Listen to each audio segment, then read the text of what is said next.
Don't touch that dial. You're tuned in to the Dread Podcast Network. Welcome to Development Hell.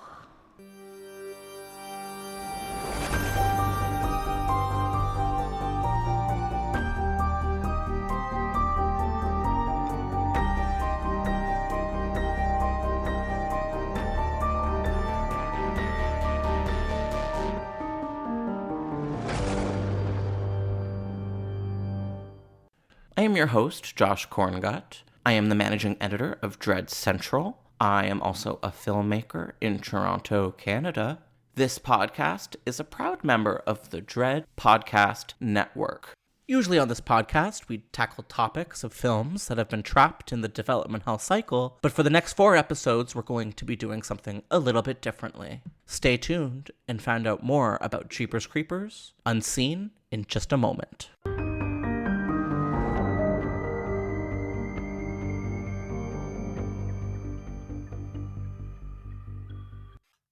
Jeepers Creepers is an iconic horror franchise spanning 20 years, 4 films, and a passionate fan base. But this community has become increasingly divided as public awareness surrounding its creators' disturbing crime continues to rise. This new true crime podcast, Jeepers Creepers Unseen, aims to unearth this controversial franchise by reviving its past, contextualizing the harm perpetrated by its creator, and by also taking an honest look at why this property is important to so many horror fans. With a 4th movie now out from new filmmakers, Jeepers Creepers Unseen aims to ask if this well-loved film series can reckon with history and thrive, or is now the time to move on? We're looking for these answers and more on the all-new 4-part limited audio series, Jeepers Creepers Unseen.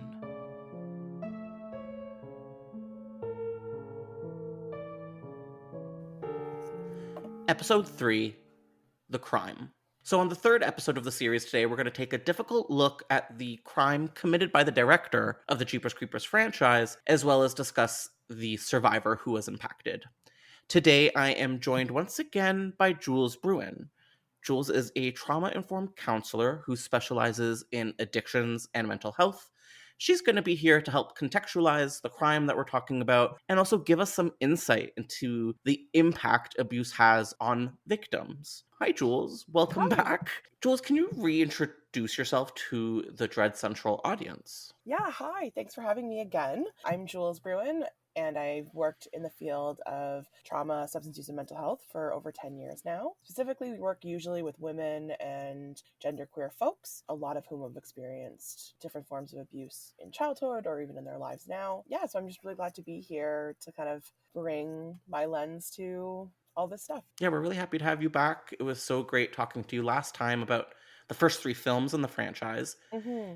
And today we're getting a little bit more serious, digging into the crime, the perpetrator of the crime, but more specifically, the survivor, Nathan Forrest Winters. Today we're going to be sort of separating the episode into 3 sections. We're first going to talk about the setting where the crime took place, not specifically where the abuse took place, but how the victim and the perpetrator were sort of in the same professional setting. Then we're going to talk a little bit about the different very powerful figures in Hollywood that were able to enable some of this behavior.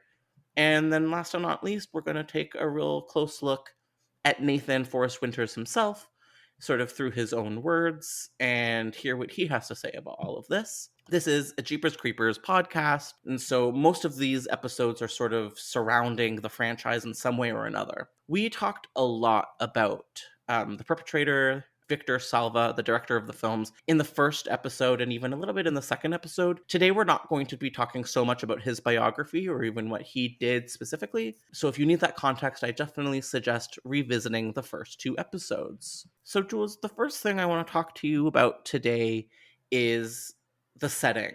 So the workplace setting where there was definitely like an imbalance of power between the person that committed the crime and the survivor of the crime. In an article written in 1995 in the LA Times, during the filming of Clown House, which was Victor Salva's first film, and also where the survivor, Nathan Forrest Winters, was the star of that film. So during the filming, the sixth grader's mother, Rebecca Winters, herself began to be concerned that her son was being tormented both on the screen but also on the set. So in the Los Angeles Times, she said, Victor said I couldn't go to the set. He said Nathan couldn't work if I was there. I just had these feelings. I confronted Nathan and he admitted it to me. He said, I have a secret and I can't tell anybody.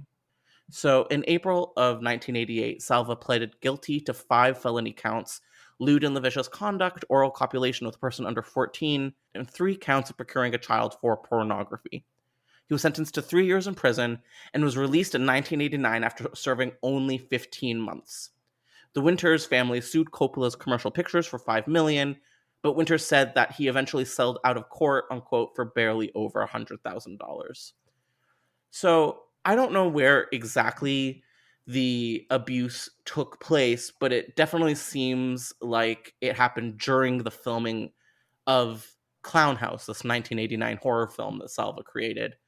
Jules, why do you think it's possible for such, difficult and horrible crimes to be committed in plain sight on this, such a high visibility setting? Why do you think something like this is possible somewhere like this? Some people turn blind eyes to things. They don't listen to their instincts. They don't listen to those eyebrows being raised when they might notice things going on. And that could be for a plethora of reasons, but I also wonder on big sets if that's there's a lot of money in this, right? I don't want to stop filming. I don't want to think about, and also a set, there's so much, in the film industry, there's so much power imbalance, and children are really being exploited in many ways. So it makes a lot of sense to me that he would have so much access to this child to be able to kind of really groom him, create this situation. What about a professional power imbalance leads to people's vulnerability? It's the power, right? It's horrifying if you think about it, right? Especially a child who's now being put onto this thing and being told, this is a really important opportunity. You got to do this. These are your mentors. You have to listen to them. You have to learn from them. You're really being put in a situation where you are trusting these people that are in power over you, right? And so then if they're telling you, again, keep these secrets, this is how we do things, you're forced to believe them. So something that I want to get into next is how different powerful figures in Hollywood can have a certain persuasion on situations like this. We talked about how Rebecca Winters said that they settled for just barely over $100,000 on a $5 million lawsuit. And I think one of the reasons this was possible is because of a very powerful Hollywood figure being in the court of Victor Salva, not literally in the court, but on his side and supporting him. We talked in episode 1 about Francis Ford Coppola, and I want to dig into that a little bit more right now. So, also from the LA Times in 1995, Clown House was funded by Academy Award winner director Francis Ford Coppola, who made such films as The Godfather and Apocalypse Now. The director was impressed with Salva's amateur short films. Coppola was on hand for the filming of Clown House, since it was made in part at Coppola's home in Napa Valley. I didn't know of anything improper going on, although I had witnessed some things that caused me to raise an eyebrow, he says.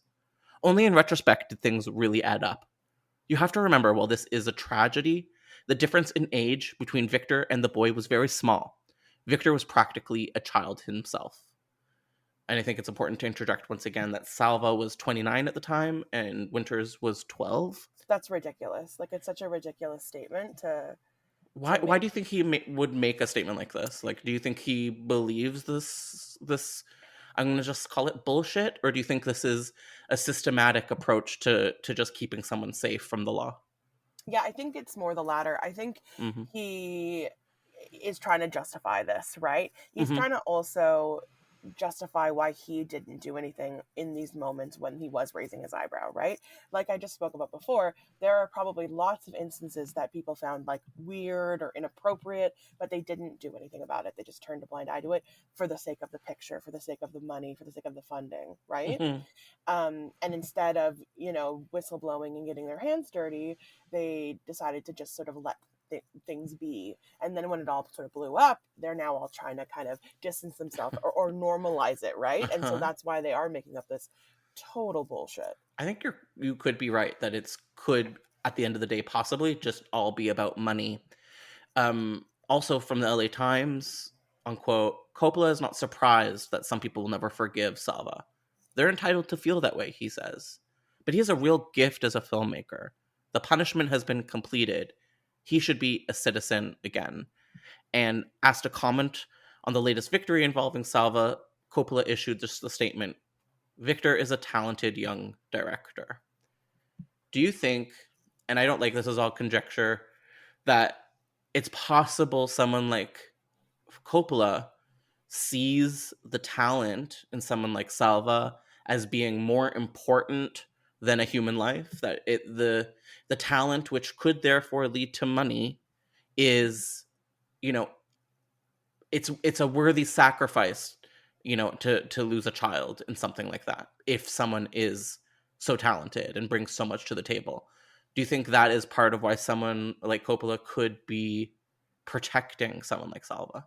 Yeah, I do. I think, you know, two things can be true at the same time. You can be a predator and Hmm. dangerous and also incredibly talented and skilled, Yeah. right? So it sounds like that is the case. And I think Francis Ford Coppola is just focusing on the talent and the skill and the Hmm. artist, right? And not really thinking about anything else. And I think that's also, you know, we don't see sexual abuse as, our society doesn't see sexual abuse as sort of a big of a deal as it is. Hmm. It's sort of swept under the table. It's sort of poo-pooed. It's sort of, you know, and so I think that's how people can be like, but focus on the art. But it's like, well, actually, the impact is so much more devastating than I think Francis Ford Coppola knows or other people know. Yeah, so you're thinking there's a good chance that people just don't think it's that big of a deal, that Yeah, no one got physically maimed or murdered. yeah, Therefore, how bad of a crime could this really be? yeah, exactly. Yeah, I There's mean, sort of, yeah. but at the end of the day, like, can something like this sort of be Oh, as impactful as being like the, maimed in an accident? Yeah. the impacts Yeah. of this kind of trauma, like, is unbelievable, undeniable. Like it impacts the rest of your life. It impacts, there are like literal physical as well as mental symptoms of trauma, Like right? what? Like you can get sickness, you can get rheumatoid arthritis, you can get, there are things that literally happen because of trauma. Your brain changes.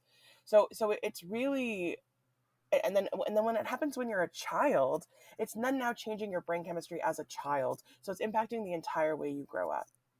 It's impacting the way you see the world, the way you trust everything. So Hmm. it's unbelievable, the impact. So to diminish that, you know, to be like, oh well, you know, at least he wasn't, you know, whatever, physically hurt or whatever, Hmm. yeah, is really Yeah. naive and quite ignorant almost. Yeah, And who's to say that the person wasn't actually physically hurt either? We don't yeah, know those yeah, details. So, totally. in 2019, Nathan alleged in an interview with the Millennial Report that at one point following Victor Salva's arrest, Coppola attempted to sue his family for $5 million over, unquote, breach of contract or something. What does this say to you? Does this sound like bullying? Does this sound like a fear tactic? Yeah, it sounds like silencing. And is that, you know, a common trait among abusers and enablers? Yeah, I think, you know, especially in Hollywood and that where they use their money as their power, right? Hmm. It can happen in all different sort of walks of life. Also, like people can use their jobs, like in police or whatever their job may be, as this sort of form of really bullying and silencing to shut people up. But I think to kind of go to someone and say like this is a breach of contract because you, like, it's just clear that Hmm. they were just trying to scare this family and to stop and to not talking about this anymore, and to not bringing this up to the public anymore so they could kind of continue to make films and make money. That is what it sounds like to me also. Yeah. And I mean, I would believe that this is not an uncommon tactic if this was the tactic being used. To continue on the thread of powerful people, specifically powerful people in Hollywood, Hmm. enabling crimes like these, in the same interview, Nathan says something very interesting about Disney, who hired Salva not long after he was released from prison. And so, unquote from Nathan, you've got people like Eisner down at Disney going on record and saying that it was a one-time, inappropriate, touching incident between a grown man and a consenting minor. So I guess my first question for you is, Is there such thing as a consenting minor? No, absolutely not. Those two things are contradictory to each other. A Okay. minor cannot consent. And That's why it is is what that? it is. They don't have the ability to understand Mm-hmm. what the impacts are going to be. They don't have the ability to understand sort of what sex is fully, so they Mm-hmm. aren't able to really comprehend what's going to go on. Also, they're so vulnerable, they're able to be manipulated, and their thoughts can be changed by these people in power, by these predators, so they Mm-hmm. don't even know what they're consenting to because they have been manipulated and groomed into consenting. Do you think that it's this kind of mindset that led to something as necessary as Me Too occurring in 2017? Absolutely. Absolutely. I think this is something that happens so much more than we even know about.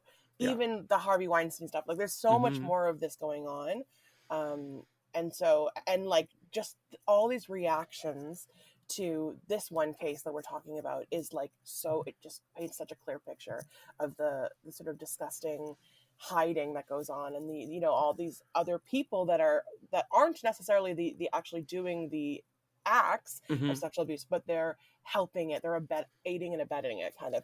I think to the R. Kelly stuff, right, and all Mm-hmm. of his assistants and all of these people, and how it's a team behind this predator, Mm-hmm. and it sounds like there's a bit of that here. And do you think that these people, like Eisner at Disney, like Coppola, like the team behind R. Kelly, do you think these people really understand the gravity of the crimes being committed? I think if they're honest with themselves, they do. I think there is a way to have sort of cognitive dissonance and kind of try to Mm-hmm. compartmentalize things and try to, but I don't think that's a good enough case, or that's a good enough excuse, whatever the Mm-hmm. wording would be. Because I think if you're honest, they know what is happening, and they know the impacts and all that kind of stuff. Mm-hmm. Um, but yeah, I'm sure they could, say we're all able to kind of block things out, if we want to, but that doesn't necessarily mean it's okay. All right. So, for the final section of this episode, I really wanted to take the time and get to know Nathan in his own words. So, I found a really detailed biography written on Nathan's IMDb page. And I really want to stress that IMDb is not necessarily the world's best resource, and it's not necessarily 100% fact that this comes from Nathan himself. But after reading it, it does seem authentic, and so I thought it would be best to read it ourselves under the caveat that we're not 100% certain who would have uploaded it to IMDb, but I believe it to be Winters. So Jules, would it be okay with you if I gave a bit of a detailed biography on Nathan Forrest Winters? Yeah, I'd love that. I think we should absolutely be moving the focus to the survivor and the yeah. I agree with you. So, born in June of 1975, 30 or so miles east of San Francisco in Martinez, California, to an artistic flower child mother and vagabond alcoholic father that stuck around just long enough to learn that his first son had been named, Nathaniel Forrest Winters was a quiet, analytical, and well-mannered child with an eye for details and a passion for performing.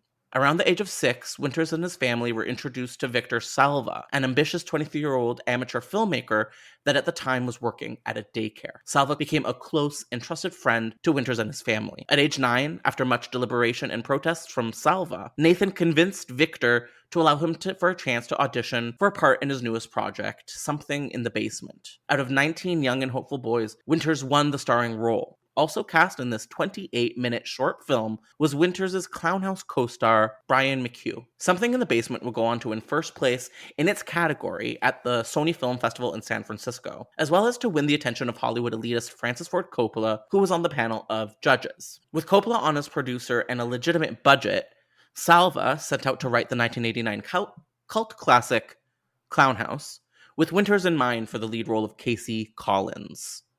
The film would be shot on a grueling schedule in 30 days. One of the perks of working underneath Coppola's umbrella, the entire film was shot with the same cameras that George Lucas used to shoot American Graffiti. The downside to this was that the noise made by the cameras was obnoxiously overbearing.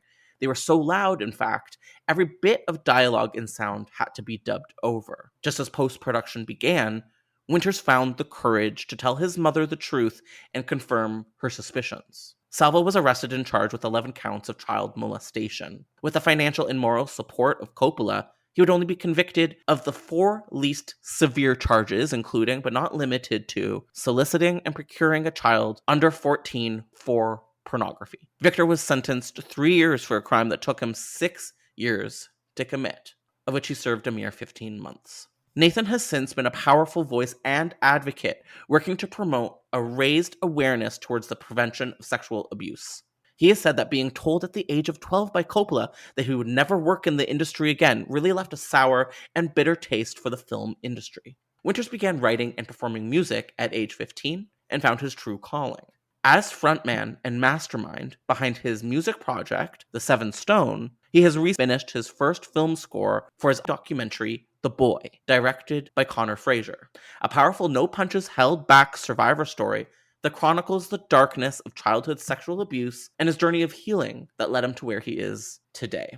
So that was just a little bit about Nathan Winters, who is the basis of a lot that's happening here on this podcast. I also want to take some time to talk about an interview that he held with the Millennial Report in 2019, and then get some insight from you, Jules, on some of the things that he had to say. The first quote I've got is, "When you're a victim, you train yourself to be conditioned and not listen to your gut instincts, to not listen to those sirens going off, to ignore the warning flags. So it wasn't really until after he was arrested, I really started to discover how wrong it was." As a therapist, how does that ring to you? Is this common way of feeling?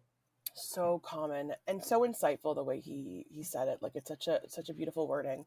Again, it's so, as humans, our brain wants to make things normal. It wants to make us believe that we're okay.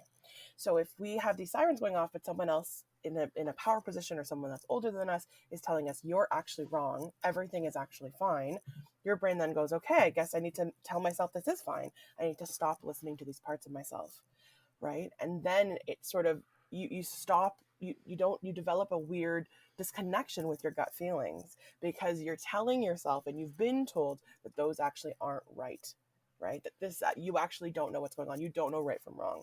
You don't know your body. Is this a coping mechanism, or is this due to being manipulated by outside forces? I'd say it's both. Okay. I'd say it's a bit of both. I think it maybe starts from manipulation, and then it happens, and then it kind of turns into a bit of a coping mechanism to sort of, keep ourselves okay, right? Like, yeah. And I think we talked about this in the last episode, that some people can even like sexualize their trauma or remember these experiences of rape as like positive experiences. Again, that's because that's the way we kind of can keep ourselves safe. That's the way we can kind of, or maybe even say like, oh, it wasn't that bad. There can be that, right? It could have been worse. It wasn't that bad. There can be all this stuff kind of that we do to make ourselves feel better, feel safe, feel able to kind of get on with daily life. In the same interview, he talks pretty openly about suicidal ideation. He says that the first time he tried to commit suicide, he was 7. Suicide was a very prominent thought in my mind during those days or during those years. Is this like something that you see commonly with people that are going through a similar situation? Suicidality for sure is really common. I mean, 7 is incredibly young. I have seen it before. I've seen, I've met with folks that had attempts when they were really young.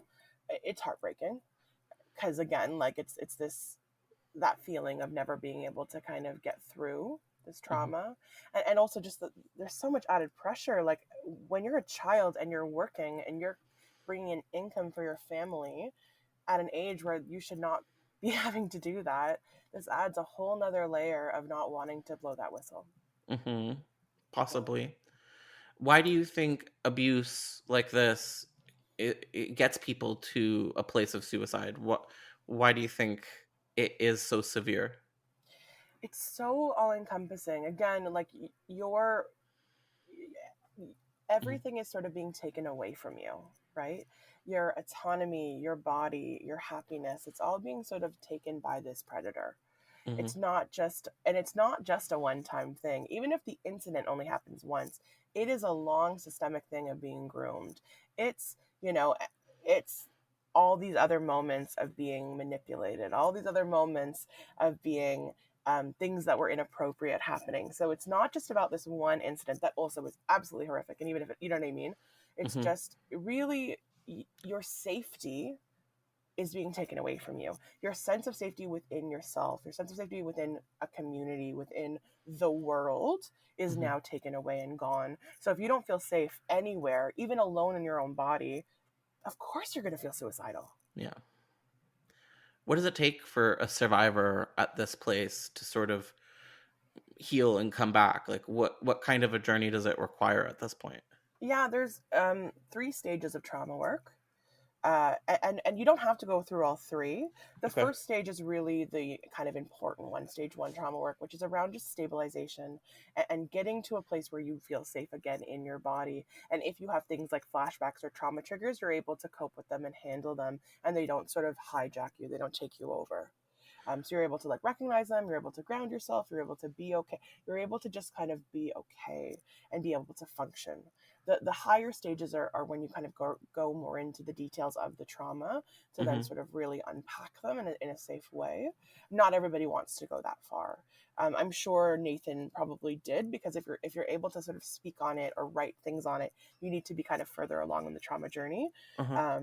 But yeah, there's a lot that can be done. It isn't, if anyone out there is listening right now that's going through it, like, there is support, there is a way out. You don't have to feel like this forever, and you won't feel like this forever. You talk about flashbacks. Is that something that's common with this kind of trauma? It's incredibly common. Flashbacks can be so many things. They can be just a smell, they can be a full going back into the memory, they can be just in your body, they can be a noise, it can be so many things. Flashbacks Mm-hmm. are can be really awful, and really like all encompassing, and yeah, so really learning how to come back to the present and not be sort of taken over by the flashback is really important work. How do you guide someone if they're dealing with something like that as a therapist? I do a lot of grounding techniques. A Okay. lot of what we're doing is trying to, again, bring you back into the present, because when you're in a flashback, you're kind of going back into the past. We call it sort of parallel lives. Something happens to sort of like flip the switch. It's a trigger, and now you think you're back in the past when that incident happened, and now you're back in it, and you're back not feeling safe. So a lot of it's like, how do you remind yourself that you're here, you're in the here and now, you're actually safe, you're not in the past. Maybe it's pressing your feet against the floor, maybe it's putting hands under cold water. There are different ways to sort of rejig you back to where you are, to Mm-hmm. kind of help you feel safe again. So Nathan went on to talk about his opinions on Salva being able to work again in the industry, and I do find this to be a really interesting perspective, and I want to sort of share what he has to say. So, according to Nathan in the Millennial Report, I've said it before and I'll say it again. I've never tried to stop the man from working at all, ever. I don't go after all of his movies. I've never protested like Rosewood Lane or Nature of the Beast or any of his films unless it was directly related to children or there was children involved in the filming. That's the only time I've ever protested any of his films or stood up and said like, "Oh wait, let me blow the whistle here because this is who the guy is, you know?" I mean, everybody needs to remember what this guy has done, you know. So I find it very interesting and very compassionate that Nathan doesn't necessarily believe that Salva shouldn't be working. And I think that Mhm. leads us to the really important question of, if someone commits a crime like this, Jules, like, do we prevent them from working in their chosen field? Like, how do we approach people like this in the aftermath? Oof, it's so hard because I don't believe in evil. So I don't believe that Victor Salva is an evil person. Hmm. So in that way, I don't want him to then, not have any job, any work, any fulfillment. Hmm. Um, but at the same time, the impact that he had on this one person at the very least, is really detrimental, and I think it can't be forgotten. And I really love that Nathan is so, we can't forget what he's done, is what he said, right? Like, Hmm. that's so important. So I think it's really complicated, because within a film setting, if he is the director, there is power imbalance, whether or not that's with a child. there can still be power imbalance within adults, and there can still be manipulation and grooming of people 18 and over. Mm-hmm. You know, and so I would be concerned. And that being said, and I think we talked about this in the last episode, like, I believe in reform. I believe that people can change, but they have to do the work. They can't just kind of do 15 months in jail and then come out and now all's forgiven. No, there needs to be Mm-hmm. proof that things have changed, that you have learned, that you have grown, that you have taken responsibility, and you know now tools to never do things like this again. And I don't think we've seen that from Victor Salva specifically. Mm-hmm. I agree. And so in that way, I kind of don't think he should be allowed in these kind of situations where he has so much power over people, be it children or not, especially Mm-hmm. not children, but even just people. Yeah, I agree with you. It's bizarre having to separate art from artist even after the fact. Mm-hmm. Do you think that this is something that should be done at all times? Do you think it's a case-by-case basis when it comes to actually watching or supporting his films? So yeah, I think it's, you know, supporting the art from the artist is totally case by case, totally depends on the artist, totally depends on the crime, totally depends on, again, what they do afterwards, how they come back, what they have done to make amends or change or learn. Mm-hmm. I just don't think it's black and white. I don't think anything in the world is black and white. But I do think we need to hold human life, human suffering above talent, you know, above money. Mm-hmm. So just because, you know, Victor Salva does have, you know, a very creative eye. I mean, the first two Jeepers Creepers were really great films. Mm-hmm. But that isn't more important than this poor young man's life. No, definitely not. You were saying it takes proof, it takes doing the work, and that just doesn't mean filling a jail time. Mm-hmm. What does the work look like for someone like this? What has to happen? Is it therapy? What do they do if they want Yeah, to it's change? tough. It's tough. It is therapy. It's therapy, and it's also just like going through different programs, but they're all therapeutic. Yeah, it's kind of learning what is going on for you. Why are you getting these sexual feelings? Why are you, you know, noticing when you're being manipulative? Notice when you're grooming. Like, it's really about becoming self-aware, but then also unpacking what's going on for you. Because a lot of these folks, I know in Salva's case for sure, have trauma themselves. Yeah. So how do we then unpack this trauma, but then also make it so that you're not inflicting the same kind of harm on others? It's a slow journey, but it can be done. It just, there needs to be want. And unfortunately, our jail system, American's jail system, all of them, it's not happening in jail.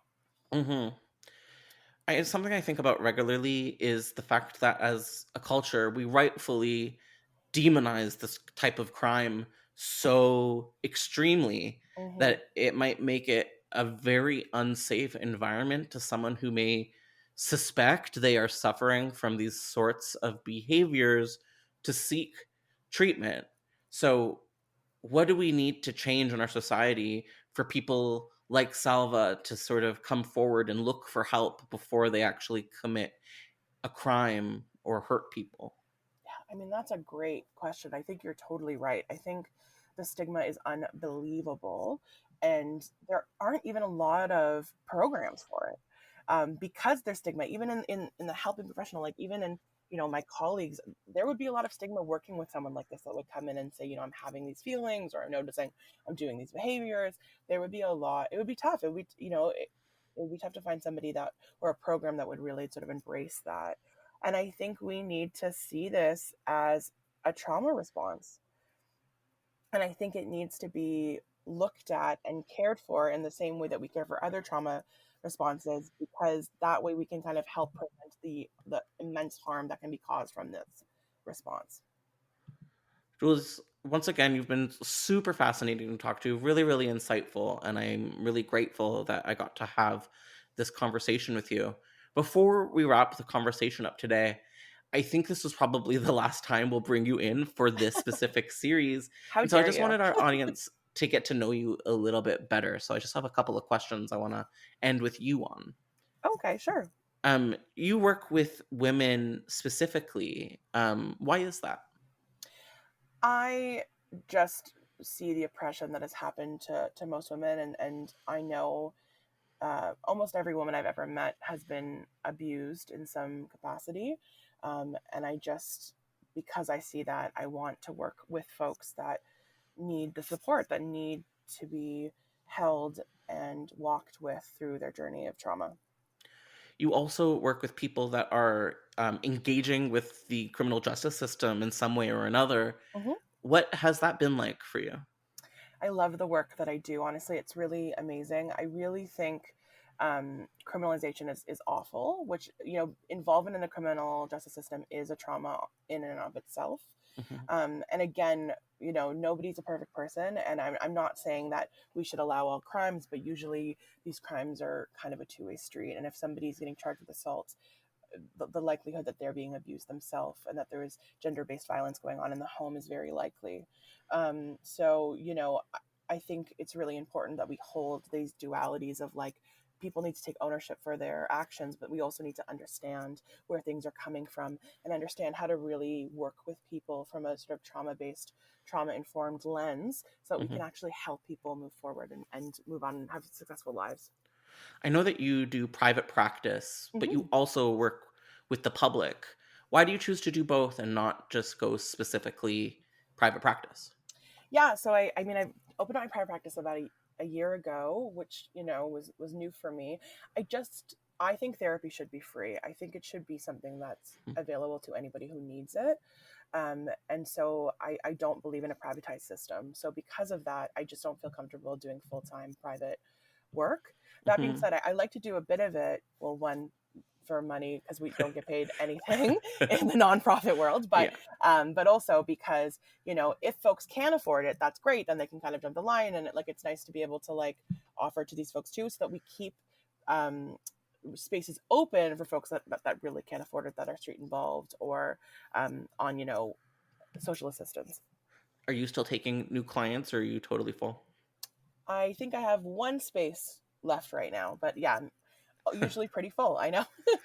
If for some reason someone is interested Mhm. in speaking with you, how would they get in touch? Yeah, Psychology Today.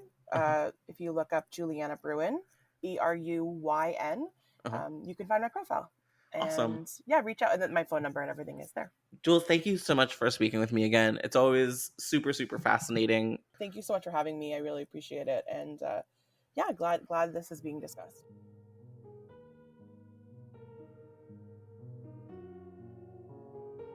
Over the next episode, we're going to talk about the following. We're going to talk about the fourth Jeepers Creepers film, which was intended to be the start of a new trilogy without Salva's involvement. The first film, which just hit theaters, a couple of them, was not popular among the community. Some publications and even some fans are covering and cheering for this new release or possible new releases as normal, while there are others that would rather keep this franchise buried due to the crimes of its creator. And the themes explored in the movies sometimes, well, they're just a little too close for comfort once you know of Salva's abusive nature. We're going to ask a classic question of separating art from the artist, and whether this art is worth the kind of restoration that would require. As horror fans, we love a franchise and we love to resurrect, but when do we say enough is enough? We're going to try to answer these questions and more over the course of this miniseries, Jeepers Creepers Unseen. Thank you so much for listening to Development Hell. If you enjoy this podcast, then please do us a major favor of leaving us 5 stars and writing a positive review. It really makes all the difference in the world. We'll see you next week with a brand new episode of Development Hell. Thank you for listening to the Dread Podcast Network.